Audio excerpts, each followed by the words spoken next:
Welcome to Lighthouse Pathways, where leadership is a journey. Join your hosts, Dennis and Donald, as they explore the real stories, lessons, and moments that shape authentic leadership. Each episode, we shine a light on the paths leaders take, the lessons learned, the challenges faced, and the growth that happens along the way.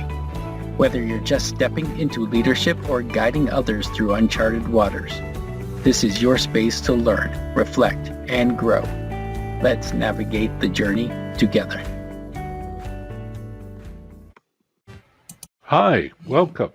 Thanks for joining Dennis and myself on a very important journey that we're all going to take together. And that journey deals with the issue of leadership and what does it take to be a leader in today's environment. One of the things that we're going to be talking about today is something that holds leadership together, or it breaks it apart. And that is the topic of trust. And that's something that Dennis and I will be bringing to the conversation about the good, the bad, and the ugly, as far as what leadership is all about, and how trust is really the foundation in which leadership can be built upon. Having said that, let me turn it over to Dennis. Dennis, we have had many conversations about the issue and the dynamics that are related to leadership. But in general, can you give us an idea, overview, your thoughts on the importance of trust in leadership? Honestly, you can't have the conversation of leadership without the topic of trust coming up. You can have a team of 5 to 50, and it doesn't really matter. But if the trust isn't there, the team isn't really there. So there's all kinds of topics, and this show, as you have discussed earlier, and it's based on us having this conversation and passing what we read and self-study and even our experiences throughout our occupations and our past before our path crossed. We wanted to bring in what we value, and that's leadership and the topics of personnel development. And you can't have any of it if the team doesn't trust you. Through my readings this week, I really was able to dive deeper into it as I prepared for this discussion. And one of the books that I was reading is Charles Feltman's, that's titled The Thin Book of Trust. And he really identifies 4 competencies, main components of trust, which are sincerity, reliability, competence, and care. Now, if you can trust in all of them, and I hope you all do, but you can trust in 3 of them and not have trust in one of them. And it doesn't mean the trust is there. It just means that you don't trust that person. We'll say for competency. Competency is the skill that somebody has to do the job. Hopefully that the organization has hired correctly, onboarded somebody with skill set, whether it's from university to college, prior experience in employment.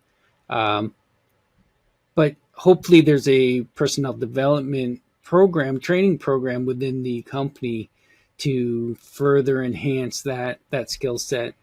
But if a leader doesn't have trust in that the person could do the job, things get out of whack. Micromanaging might come in, and nobody likes to be micromanaged. The leadership doesn't like to micromanage because it takes time out of their busy schedules of overseeing probably status reports, financial reports, virtual and in-person meetings, reaching out to customers. You may have customers out there that you have to talk to. You might have senior leaders that you have to talk to, or your team in other areas. So if you have to spend a little bit more time because somebody doesn't meet your expectations of the ability to do the job, it can pull things out. Um, so for me, I have seen this in several places, and one place that for me that stands out is for competence or reliability. Reliability is when somebody isn't. I don't trust that they're actually going to do what they say they're going to do or what they're supposed to do. Mhm. They're very qualified to do the job. They've been doing it for years, but for some reason you don't have those good feelings that they are actually doing the job. For me, I've had a situation where I was leading a team during COVID and where everything shut down. Um, but the shutdown didn't mean don't do work. The shutdown wasn't, um, I could repair my house or I could go grocery shopping or do all these honey-do lists. It meant work from home. And unfortunately, the work that we did, it didn't have a lot of administrative. But when we had team meetings, people weren't showing up because, oh, I thought it was my off week. We were doing every other week. And it was very difficult to manage during that. And I lost reliability that I could trust people to do the things they were supposed to be doing just because they had they were at home with the understand and doing their own things, and not showing up. Have you had any experiences where the reliability in your teams or in your vast experience that you just haven't had good trust in someone, or maybe you had too much trust in somebody? Is that such a thing? No, I think that's very valid.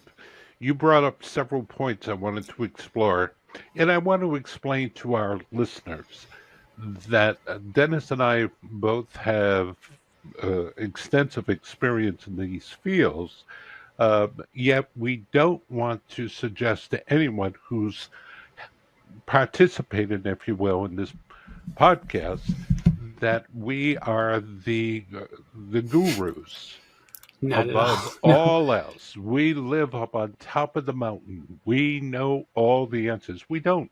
And there's a reason for this. It's because we live in a dynamic world. It's changed. And Dennis, you brought up something I want to explore. You were talking about COVID. And Yeah. then we had to evolve into a different way of working. However, I believe that we moved into a non-traditional work environment, but many of us were still trying to use traditional methods of Yeah. leadership. Yeah. And it's not a one for one. It's not. It's not at all like that. No. No. And that's No. something that many of us, many people, including myself at the beginning, you had to experience, you had to understand. We had to develop strategies where there were no strategies before. Right. And now look at us. We're online podcast has a very important place. And one of the messages that Dennis and I want to make sure that comes across is the leadership is a partnership. It's not a one way. Um, it's not a one way. What word would you use to this? It's not one way. I need. No. It's give and take. It's a relationship That's what I was where looking for. where leaders and managers similar but different. Um, it's an it's an exchange, or it's a you know it's a relationship with expectations. So you are hired to do this task. hmm It is expected that you do that task, and if you don't, well, then the expectation is you vacate your position, or you will be asked to vacate your position. So yeah, it's a leader, and I hate the word subordinate, but follower. Um, it's an exchange where, and we had this discussion yesterday, where we're trying to identify what is a leader. No, Mhm. no. What is leadership? That was the question of the day.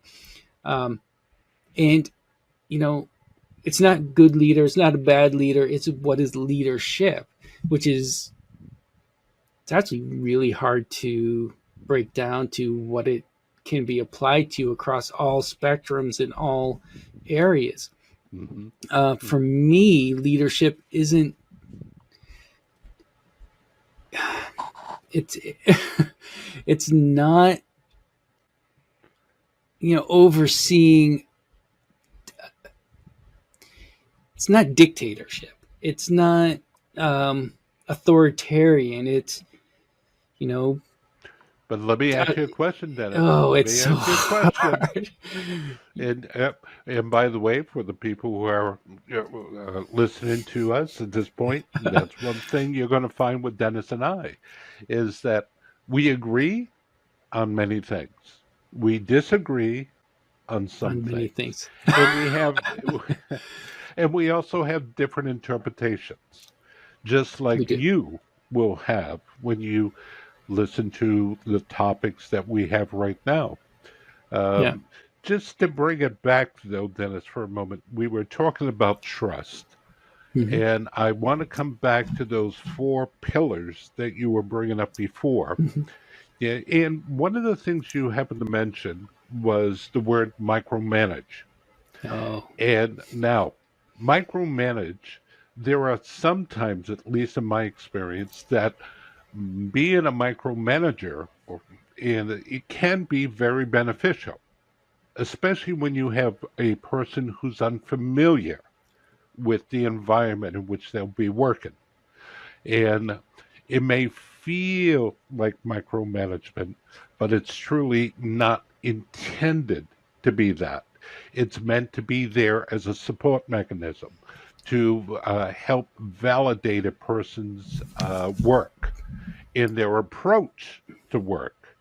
And so, what I'm saying is micromanagement can be a very useful tool if it's used strategically Are versus just right across the board. Would you agree on that, Dennis? are you using micromanagement and training synonymously? I don't know if it's training versus coaching. For instance, you're moving into a work environment you never had before. An experience many of us have is that you came right out of school, college, whatever the case might be, Yeah. and now it's work time. And what happens is that this is a new environment, and I'm working with a very diverse population, people of different age, different nationalities, different languages. Hmm. The technology, I learned about this in school, but at the same time, this is the first time I'm really experiencing it. So, there's a coaching element here that may seem to be micromanagement, but in fact, it's really professional development. That's how I see that.